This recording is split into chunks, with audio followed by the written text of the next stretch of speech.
Dear students, Assalamu alaikum. I am Muhammad Waqas Azim, Senior Subject Specialist Biology. I welcome you to the digital classes of DPS and Intercollege Sahiwal. Here I will teach you biology. Dear students, chapter number 16, Sport and Movement में हम energy for muscle contraction से locomotion इन Euglena तक topics को study करेंगे। हमारा सबसे पहला topic है energy for muscle contraction. Muscles की कंट्रैक्शन के लिए एनर्जी एटीपी सप्लाई करते हैं और मसल्स को एटीपी सप्लाई करने के थ्री मेन सोर्सेस हैं। First, aerobic respiration. Aerobic respiration में मॉलिक्यूलर ऑक्सीजन यूज होगी। Second, using creatine phosphate. और third, anaerobic respiration. Anaerobic respiration में मॉलिक्यूलर ऑक्सीजन यूज नहीं होती। और एनारोबिक रेस्पिरेशन की कौन सी टाइप हमारे मसल सेल्स में होती है? Lactic acid fermentation. सबसे पहले हम स्टडी करेंगे कि एरोबिक रेस्पिरेशन किस तरह से सेल्स को एटीपी प्रोवाइड करता है। जो मसल सेल्स हैं उनके अंदर ग्लाइकोजन स्टोर होते हैं। सबसे पहले ग्लाइकोजन की हाइड्रोलिसिस होगी ग्लूकोज में और फिर ग्लूकोज की ब्रेकडाउन होगी एरोबिक रेस्पिरेशन से।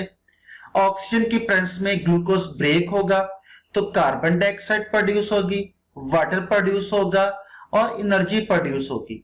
इस एनर्जी को यूज करके एटीपी प्रोड्यूस होंगे। सेकेंड मेथड जो है एटीपी सप्लाई का मसल सेल्स को, वो है यूजिंग क्रेटिन फॉस्फेट।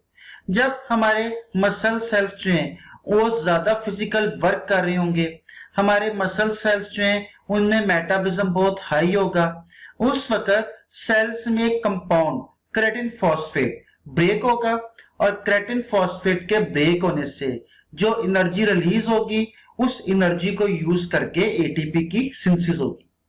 और थर्ड है लैक्टिक एसिड फर्मेंटेशन।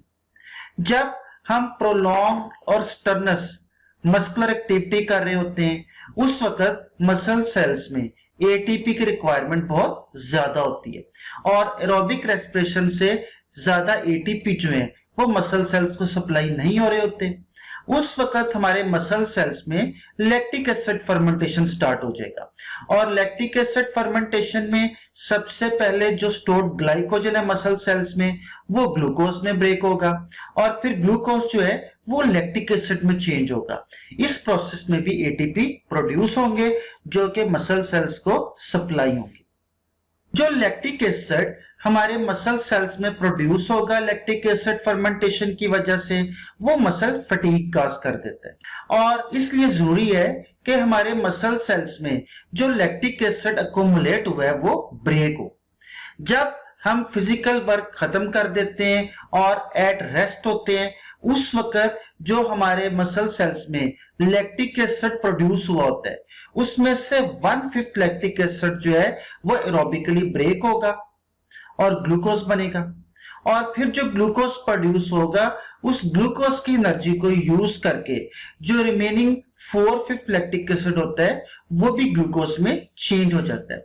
जैसे नीचे डायग्राम में शो किया गया है कि जब हम बहुत ज्यादा फिजिकल वर्क करते हैं तो हमारे मसल सेल्स में जो ग्लूकोज होता है वो ग्लूकोज लैक्टिक एसिड फर्मेंटेशन से ब्रेक होगा। जो ग्लूकोज है वो सबसे पहले 2 पायरुविक एसिड के मॉलिक्यूल्स में ब्रेक होगा और इस प्रोसेस में 2 एटीपी प्रोड्यूस होंगे।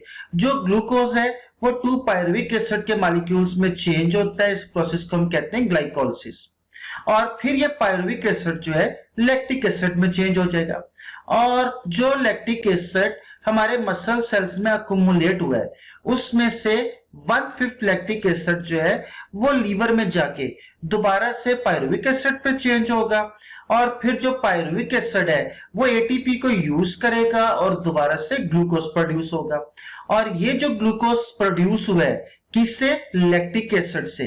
ये ग्लूकोज जो है इसकी दोबारा से ऑक्सीडेशन होगी ऑक्सीजन की प्रेजेंस में, यानी एरोबिक रेस्पिरेशन में ये ग्लूकोज ब्रेक होगा और इस ग्लूकोज के ब्रेक होने से जो एटीपी प्रोड्यूस होंगे, जो एनर्जी प्रोड्यूस होगी, उसे यूज करके जो रिमेनिंग लैक्टिक एसिड है वो भी ग्लूकोज में चेंज हो जाता है।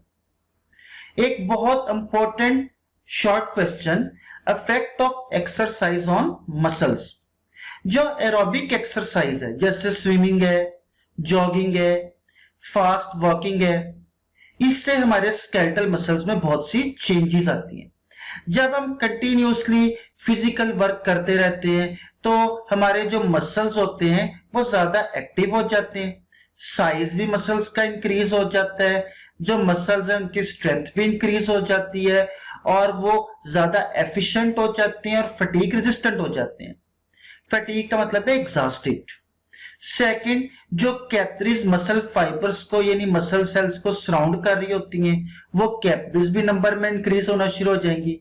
कैपिलरीज जितनी ज्यादा होंगी, जो मसल फाइबर्स होते हैं, जो मसल सेल्स होते हैं, उन्हें ब्लड की सप्लाई ज्यादा होगी।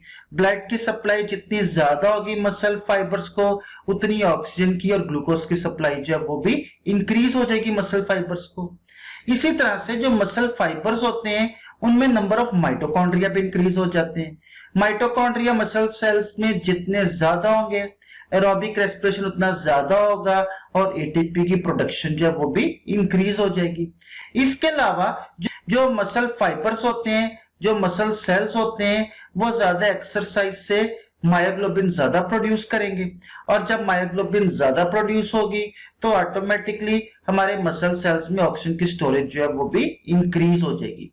और इन सब चेंजेस से जो मसल सेल्स होते हैं उनमें मेटाबॉलिज्म बहुत एफिशिएंट हो जाता है और वो फटीग के लिए रेजिस्टेंट हो जाते हैं। नेक्स्ट, यहां तक शॉर्ट क्वेश्चन है।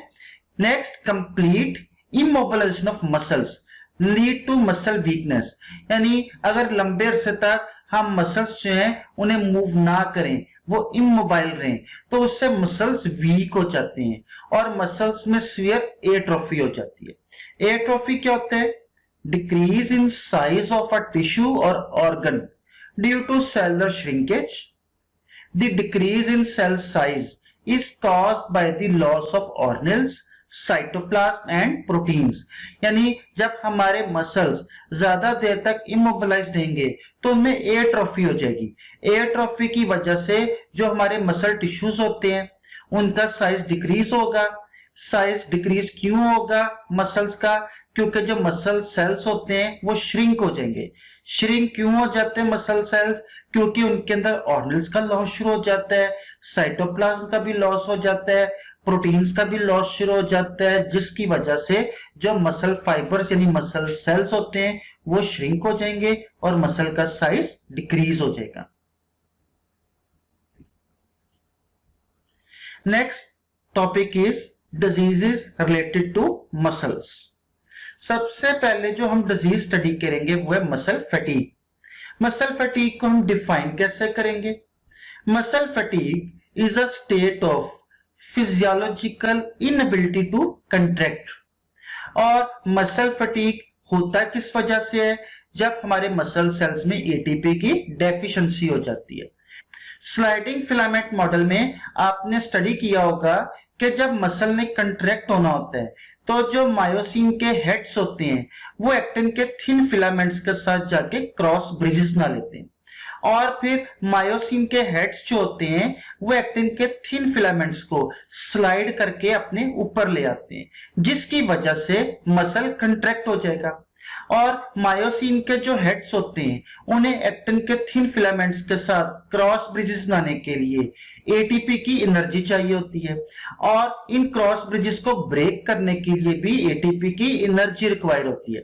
जब हम बहुत ज्यादा फिजिकल वर्क कर रहे होंगे उस वक्त हमें एटीपी की एनर्जी ज्यादा अवेलेबल नहीं होगी और जो मायोसिन के हेड्स हैं वो एटीपी की एनर्जी को यूज करके एक्टिन के साथ अटैच भी हो जाते हैं और फिर एक्टिन के थिन फिलामेंट्स को स्लाइड करके अपने ऊपर भी ले जाते हैं, जिसकी वजह से मसल सेल कंट्रैक्ट हो जाता है। लेकिन इन मायोसिन के हेड्स को एक्टिन के थिन फिलामेंट से अलग करने के लिए एटीपी की एनर्जी अवेलेबल नहीं होती, जिसकी वजह से कुछ देर के लिए मसल जो है वो परमानेंटली कंट्रैक्ट हो जाता है और इस कंडीशन को हम कहते हैं मसल फटीग। लेकिन जब हम एट रेस्ट होते हैं तो जो लैक्टिक एसिड होता है वो दोबारा से ग्लूकोज में चेंज हो जाता है और फिर ग्लूकोज की ऑक्सीजन की प्रेजेंस में ऑक्सीडेशन होती है और ग्लूकोज की ऑक्सीडेशन से जो एनर्जी प्रोड्यूस होती है उस एनर्जी को यूज करके मायोसिन के जो हेड्स होते हैं वो एक्टिन के थिन फिलामेंट से सेपरेट हो जाते हैं और मसल दोबारा से रिलैक्स हो जाते हैं। लेकिन जो लोग कंटिन्यूसली एक्सरसाइज करते रहते हैं, बहुत ज्यादा फिजिकल वर्क करते रहते हैं, उनके मसल्स जो है वो फटीग रेजिस्टेंट हो जाते हैं। इसके अलावा मसल फटीग की वजह से जब लैक्टिक एसिड हमारे मसल्स के अंदर अकोमुलेट हो जाएगा तो आयनिक इम्बैलेंस भी हो जाता है। इसके अलावा मसल फटीग भी हो जाती है। लैक्टिक एसिड की वजह से हमारे मसल्स की पीएच जो है वो भी ड्रॉप हो जाएगी, यानी एसिडिक हो जाएगी, जिसके ऐसे मसल है कि मसल्स में पेन भी शुरू हो जाती है। Second disease is tetani. Tetani is the disease caused by low calcium in the blood, यानी जो टेटनी है ये ब्लड में कैल्शियम लेवल लो होने से होती है। It increases the excitability of neurons. Excitability of neurons का मतलब है कि जो हमारे न्यूरॉन्स होते हैं उनमें से नर्व इंपल्स का डिस्चार्ज ज्यादा हो जाता है, जिसकी वजह से लॉस ऑफ सेंसेशन हो जाता है, यानी बंदा बेहोश हो जाता है। इसके अलावा जब नर्व इंपल्स का डिस्चार्ज ज्यादा होगा न्यूरॉन से तो मसल ट्विचेस होंगे। ट्विचेस का मतलब होता है मुड़ जाना और कन्वर्शनी दौरे पड़ते हैं। जैसे ये नीचे डायग्राम में शो किया गया है कि जो हैंड है ये ट्विच हो चुका है, ठीक है, यानी मुड़ चुका हुआ है। इसी तरह से ये जो फुट है इसके अंदर भी ट्विचेस हो चुके हैं, ये भी मुड़ चुका है। ये किस वजह से? टेटनी की वजह से है।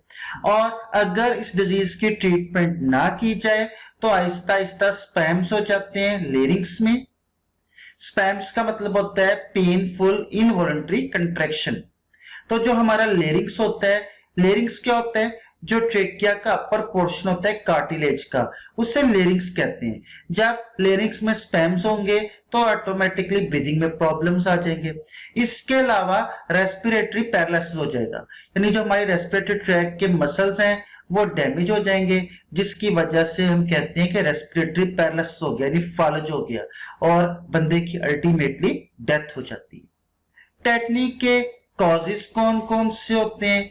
एक तो इलेक्ट्रोलाइट्स का इम्बैलेंस होता है। ज्यादातर लो कैल्शियम लेवल जो है, लो कैल्शियम लेवल को हाइपोकैल्सीमिया भी कहते हैं। हाइपो का मतलब कम, कैल्सीमिया यानी कैल्शियम। तो अगर हमारे ब्लड में ड्रामेटिकली कैल्शियम लेवल जो है वो कम हो जाता है, यानी हमें हाइपोकैल्सीमिया हो जाता है, तो इसकी वजह से टेटनी हो सकती है। सेकंड, मैग्नीशियम की डेफिशिएंसी से या पोटाशियम की बहुत सारा डेफिशिएंसी की वजह से भी टेटनी हो सकती है। Third, having too much acid यानी एसिडोसिस, या फिर टू मच अल्कली यानी अल्कलोसिस। तो अगर हमारी बॉडी में एसिडिक कंडीशन ज्यादा हो जाती है या अल्कलाइन कंडीशन ज्यादा हो जाती है तो उसकी वजह से भी टेटनी हो जाती है। Next cause is hypoparathyroidism. Hypo का मतलब कम, पैराथायरॉयडिज्म का मतलब है पैराथायरॉयड हार्मोन का कम होना, यानी अगर हमारे ब्लड के अंदर पैराथायरॉयड हार्मोन कम हो जाए उस वजह से हमारे ब्लड में कैल्शियम लेवल डिक्रीज हो जाता है और कैल्शियम लेवल डिक्रीज होने की वजह से टेटनी हो जाएगी। लास्ट कॉज इज टॉक्सिन्स जो होते हैं कुछ, वो भी टेटनी कॉज कर सकते हैं। जैसे आपने स्टडी किया होगा बोचुलिज्म। बोचुलिज्म जो है इसमें एक बैक्टीरियम है क्लोस्ट्रीडियम बोटुलिनम। ये क्लोस्ट्रीडियम बोटुलिनम जो है टॉक्सिन्स प्रोड्यूस करता है, जिसकी वजह से हमें टेटनी हो सकता है। इसी तरह से बास बैक्टीरिया सॉइल में भी प्रेजेंट होते हैं और अगर हमारे पाँव में कोई कट वगैरह या इंजरी वगैरह हो तो उस रास्ते से ये हमारे ब्लड के अंदर चले जाते हैं बैक्टीरिया, और इन बैक्टीरिया के टॉक्सिन्स जो होते हैं ये टेटनी कॉज करते हैं। Next is tetanus. टेटनी जो है ये ब्लड में लो कैल्शियम लेवल की वजह से हुई थी, लेकिन टेटनस जो है ये एक बैक्टीरियल डिजीज है जो कॉज कौन करता है? एक बैक्टीरियम क्लोस्ट्रीडियम टेटनी। जो क्लोस्ट्रीडियम टेटनी है ये ग्राम पॉजिटिव बैक्टीरियम है और ये न्यूरोटॉक्सिन्स प्रोड्यूस करता है। न्यूरोटॉक्सिन्स ऐसे टॉक्सिन्स होंगे जो कि हमारे नर्वस सिस्टम के ऊपर अफेक्ट करते हैं, और जो टेटनस का एक्यूट सीवियर अटैक होता है उसमें जो टॉक्सिन्स होते हैं ये हमारी नर्व्स को डैमेज कर देंगे। ऑटोमेटिकली जब हमारी नर्व्स डैमेज हो जाएंगी तो जो ब्रेन है उसका कनेक्शन हमारे टांगों और बाजुओं के साथ खत्म हो जाएगा, हमारे टांगे और बाजू काम नहीं करेंगे और हमें टेटनस हो जाएगा, सेम जैसे कि फालज होता है। मोड्स ऑफ ट्रांसमिशन क्या होते हैं? Infection occurs when A wound is contaminated by bacteria. जैसे अगर कोई बंदा बाइक से गिर जाता है और उससे कोई जख्म आ जाता है तो उस जख्म के रास्ते जो टेटनस के बैक्टीरिया हैं वो उसके ब्लड सर्कुलेशन में चले जाएंगे और वहां पे जाके टॉक्सिन्स प्रोड्यूस कर देंगे। इसी वजह से जैसे कोई जख्म आता है रोड वगैरह के ऊपर गिरने से फौरन टेटनस का इंजेक्शन लगवाते हैं। जो टेटनस का इंजेक्शन होता है वो असल में एंटीबॉडीज होती हैं जो बॉडी में जाने के बाद टेटनस के बैक्टीरिया को डिस्ट्रॉय कर देती हैं। इफेक्ट्स क्या होते हैं टेटनस के? Persistent painful spasms of some skeletal muscles, यानी जो हमारे स्केलेटन मसल्स हैं उनमें पेनफुल स्पैम्स हो जाते हैं। स्पैम्स का मैंने आपको अभी मतलब बताया था, sudden involuntary muscle contraction. Second, jaws की स्टिफनेस हो जाती है, जो नेक के मसल्स होते हैं वो भी स्टिफ हो जाते हैं, मूव नहीं करते। रिजिडिटी ऑफ जॉस, जो जॉस होती है रिजिड हो जाते हैं, मूव नहीं करते। इस कंडीशन को हम लॉक जॉ भी कहते हैं। Third, spams of trunk and limbs muscle, यानी जो ट्रंक और लिम्स के मसल्स होते हैं उनमें भी स्पैम्स हो जाते हैं और रेस्पिरेटरी फेलियर हो जाता है जिसकी वजह से डेथ हो सकती है। डेवलप्ड कंट्रीज जो हैं उनमें टेटनस बहुत रेयर है, लेकिन डेवलपिंग कंट्रीज में ये एक मेजर किलर है और 40% तक जो मोर्टेलिटी डेथ रेट है वो टेटनस की वजह से हो रहे हैं डेवलपिंग कंट्रीज में। Next disease is cramps. It is also known as tetanic contraction of entire muscle, यानी पूरे का जो पूरा मसल है उसके अंदर कंट्रैक्शन हो जाती है जिसकी वजह से बहुत ज्यादा पेन होती है और ये जो सडन मसल कंट्रैक्शन होती है ये फ्यू सेकंड से लेके सेवरल आवर्स तक हो सकती है और इस ड्यूरेशन में जो मसल्स होते हैं वो टॉट हो जाते हैं, नहीं स्ट्रेच हो जाते हैं या हम कह सकते हैं पुल हो जाते हैं और उनमें बहुत ज्यादा पेन स्टार्ट हो जाती है। आपने अक्सर नोट किया होगा कि बाज दफा सोए हुए हमारी जो लेग्स के मसल्स होते हैं वो बहुत ज्यादा स्ट्रेच हो जाते हैं और उनमें पेन स्टार्ट हो जाती है, लेकिन फ्यू सेकंड्स के बाद मसल्स जो है वो खुद ब खुद रिलैक्स हो जाते हैं, तो ये क्रैम्प कंडीशन होती है। और ज्यादातर ये थाई और हिप के मसल्स में कंडीशन प्रोड्यूस होती है और होती किस वक्त है? नाइट में या एक्सरसाइज के बाद। और इसकी रीजन क्या होती है क्रैम्प्स की? कि ब्लड में शुगर लेवल कम हो जाता है। इसी तरह से इलेक्ट्रोलाइट्स की डिप्लीशन यानी कमी हो जाती है, डिहाइड्रेशन हो जाता है। तो जब हम बहुत ज्यादा एक्सरसाइज करते हैं उस वक्त हमारे ब्लड में शुगर लेवल लो होता है, वाटर का ज्यादा लॉस हो जाने की वजह से स्वेट की फॉर्म में इलेक्ट्रोलाइट्स का भी लॉस हो जाता है और डिहाइड्रेशन हो जाती है, इस वजह से क्रैम्प्स डेवलप होते हैं।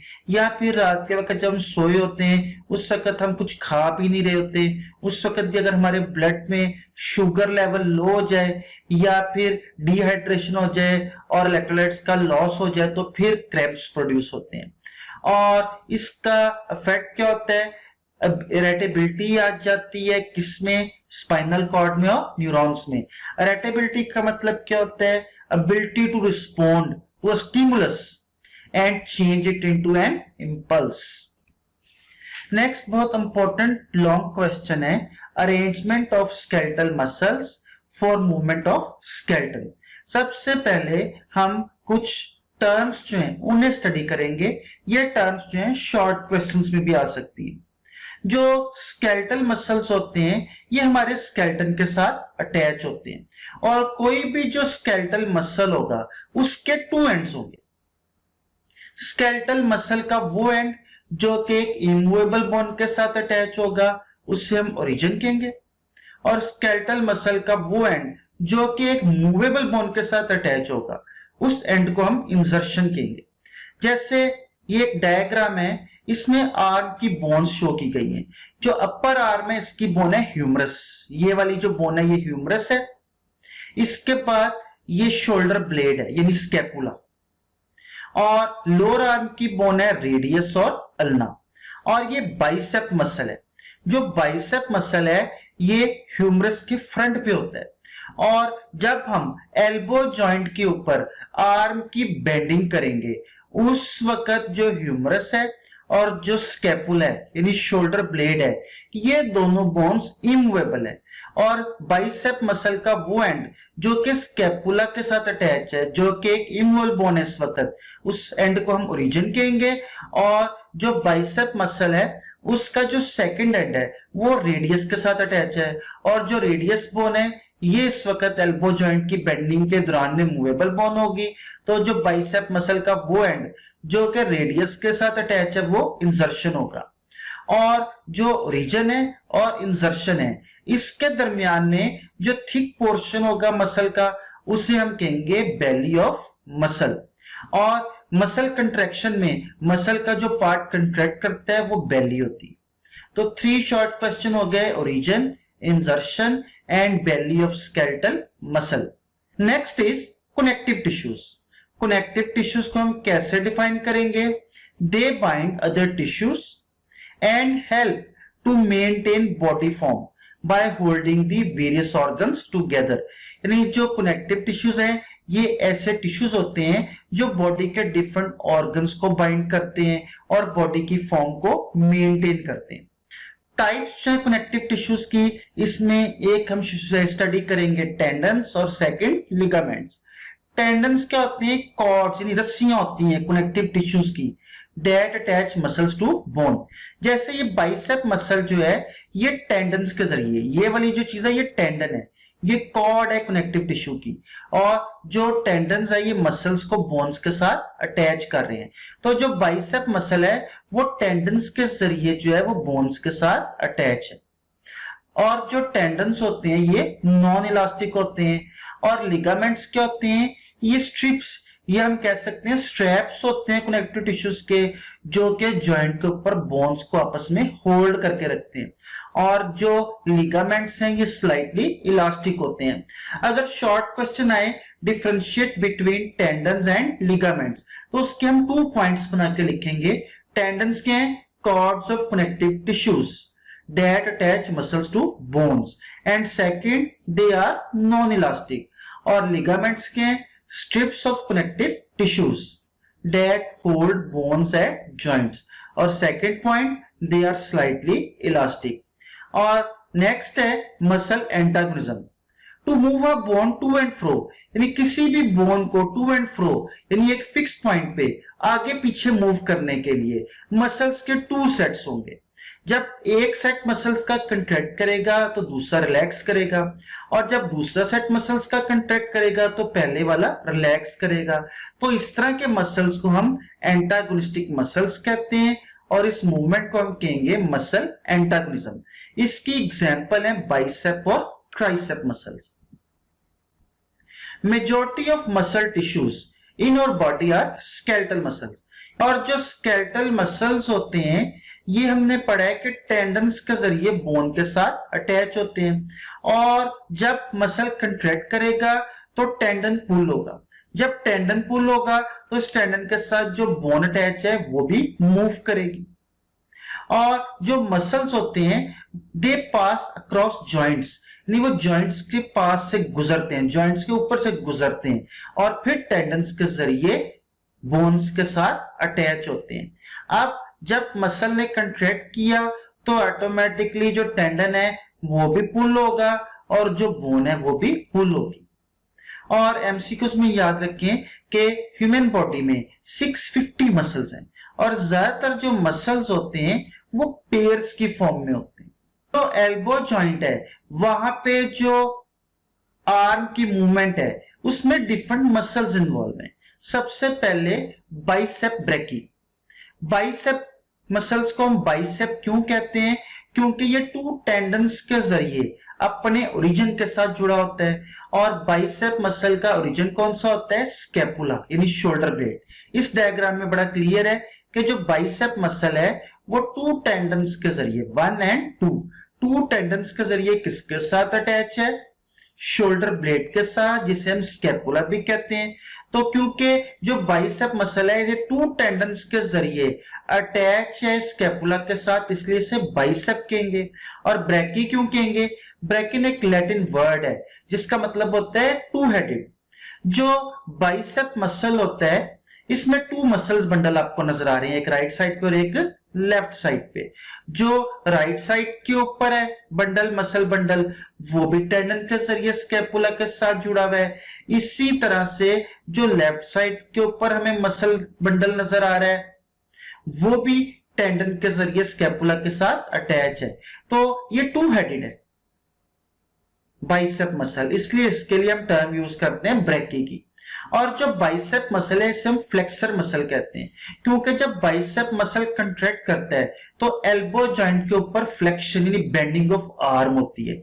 इस वजह से हम बाइसेप मसल को फ्लेक्सर मसल कहते हैं। और जो बाइसेप मसल है ये ह्यूमरस के फ्रंट के ऊपर प्रेजेंट होता है। सेकंड जो मसल है वो है ट्राइसेप। जो ट्राइसेप है इसे ट्राइसेप क्यों कहेंगे? क्योंकि ये थ्री टेंडन्स के जरिए अपने ओरिजिन के साथ जुड़ा होता है। और ट्राइसेप मसल के टू रीजन्स होते हैं।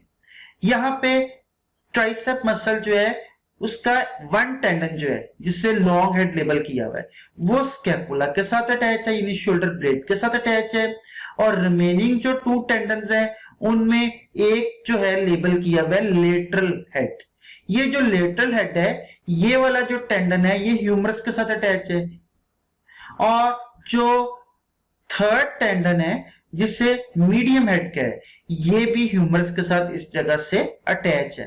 तो जो ट्राइसेप मसल है इसके टू रीजन्स हो गए, कौन कौन से? स्कैपुला यानी शोल्डर ब्लेड और ह्यूमरस।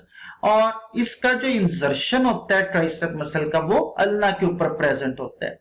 और ट्राइसेप मसल को हम एक्सटेंसर मसल कहते हैं क्योंकि जब ट्राइसेप कंट्रैक्ट होगा तो एल्बो जॉइंट के ऊपर एक्सटेंशन होगी यानी स्ट्रेटनिंग ऑफ आर्म होगी, इसीलिए हम ट्राइसेप को एक्सटेंसर मसल कहते हैं। अब जो बाइसेप और ट्राइसेप मसल्स हैं ये एंटागोनिस्टिक होते हैं यानी ये एक दूसरे का ऑपोजिट वर्क करते हैं। जब बाइसेप मसल कंट्रैक्ट होगा तो फ्लेक्शन बेंडिंग ऑफ आर्म होगी एल्बो जॉइंट पे, और जब बाइसेप कंट्रैक्ट हुआ है उस वक्त ट्राइसेप जो है वो रिलैक्स होगा। और जब ट्राइसेप कंट्रैक्ट होगा तो एक्सटेंशन यानी स्ट्रेटनिंग ऑफ आर्म होगी एल्बो जॉइंट के ऊपर, और जब ट्राइसेप कंट्रैक्ट होगा तो जो बाइसेप वो रिलैक्स हो जाएगा। इस तरह से हम कह सकते हैं कि जो बाइसेप और ट्राइसेप हैं they are antagonistic to each other.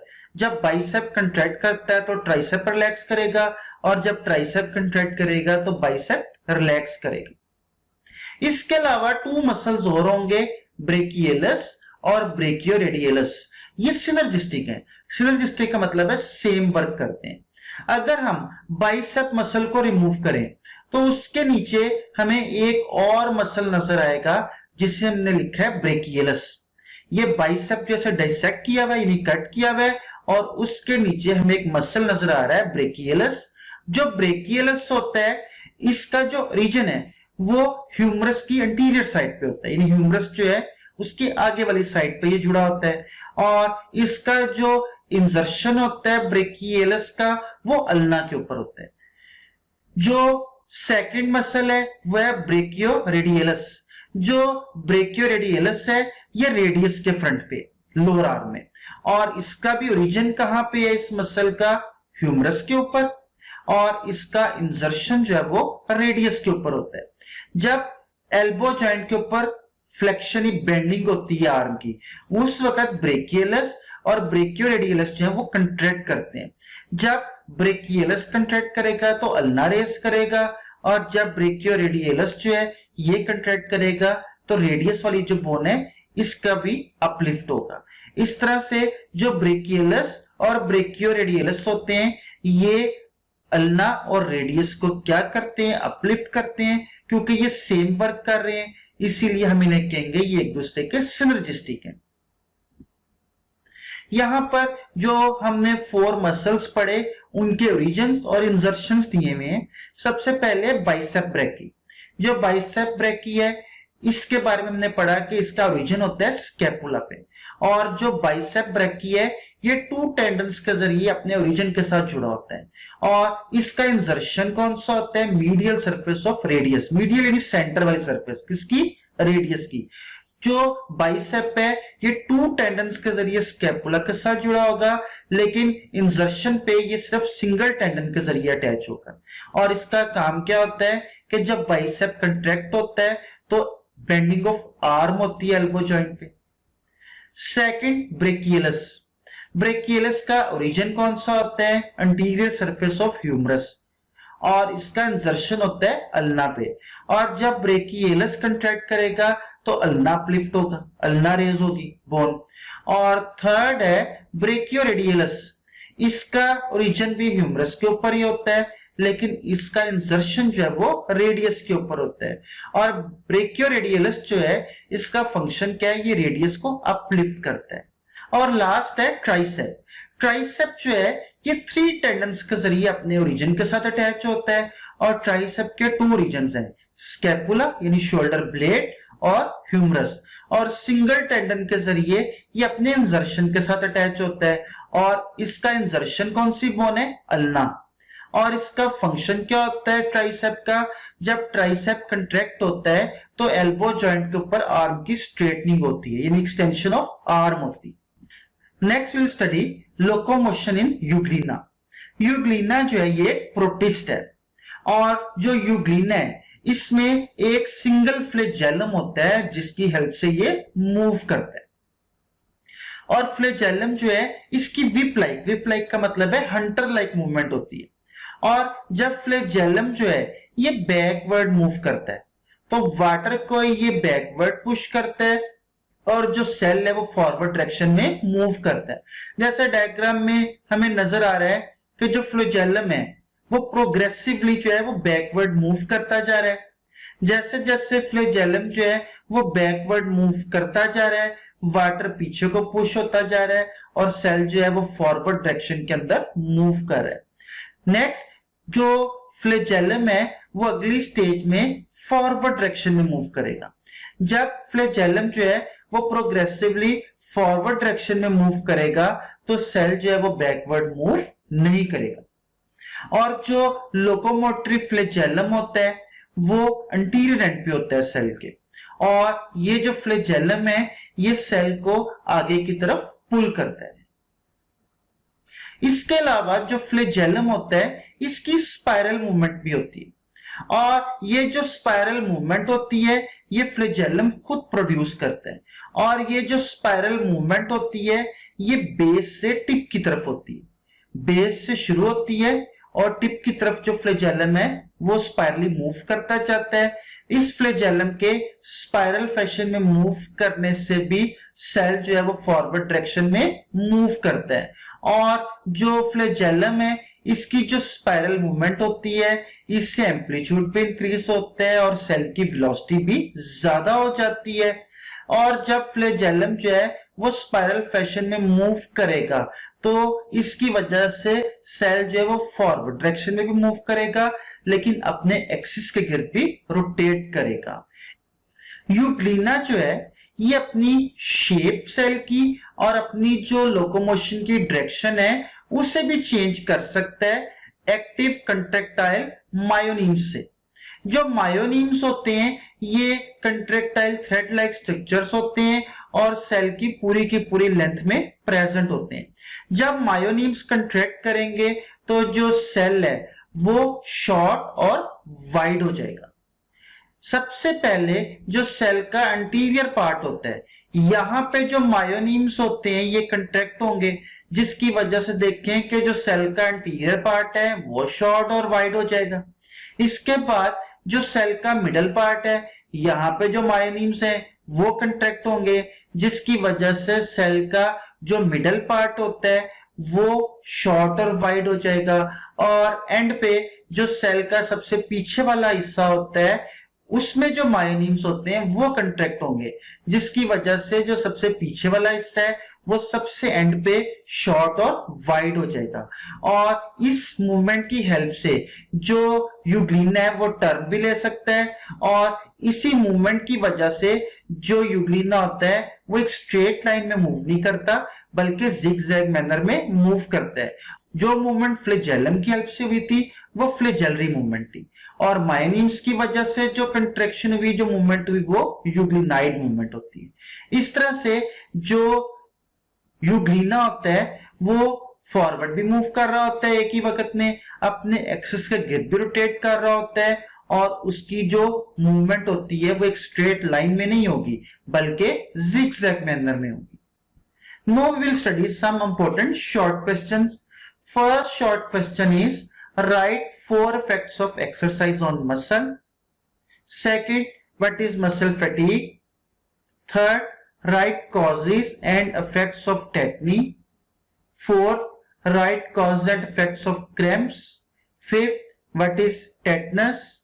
Sixth, define region and insertion of muscle. Seventh, differentiate between tendons and ligaments. 8. Define muscle antagonism. 9th, write the names of region and insertion of bicep and tricep muscle. And 10th, write the names of region and insertion of brachialis and brachioradialis. Students, this is the end of our today's topic. Allah Hafiz.